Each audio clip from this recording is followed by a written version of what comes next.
Nous allons réaliser ensemble un gazpacho. Alors c'est une spécialité espagnole, c'est une soupe froide de légumes. Ça va être très simple, très rapide et très bon. Pour les ingrédients, poivron rouge, vinaigre, poivre, sel, de l'ail, de l'oignon. Alors on a choisi un oignon doux, du pain rassis, de l'huile d'olive, un joli concombre, des tomates bien mûres, c'est important, et un petit peu d'eau froide. Première opération, nous allons épépiner et tailler en petits dés le concombre, le poivron et les tomates. Pour épépiner le concombre, c'est assez simple. Vous allez le couper en quartier et vous venez lever ici tout doucement les pépins avec la lame de votre couteau. Alors on enlève les pépins parce qu'en fait ça va apporter trop d'humidité et un petit peu d'amertume dans le produit qui ne sera pas utile. Et on va tailler ça en petits dés.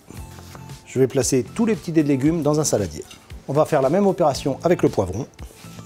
Le poivron rejoint le concombre.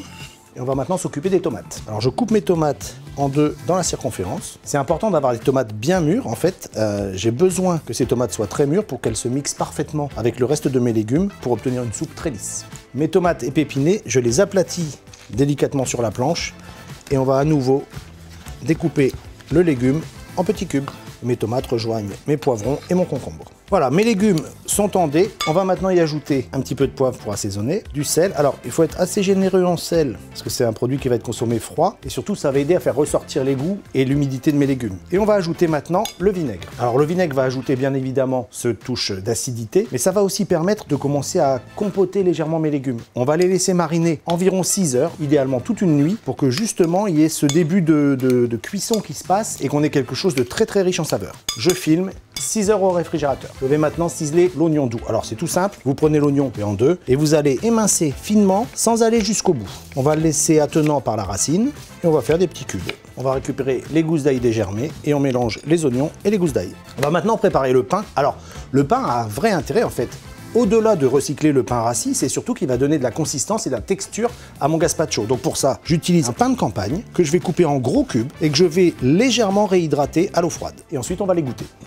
On va maintenant passer à l'étape du mixage. Alors on va mettre tous les légumes dans le blender, on va y ajouter l'ail et l'oignon.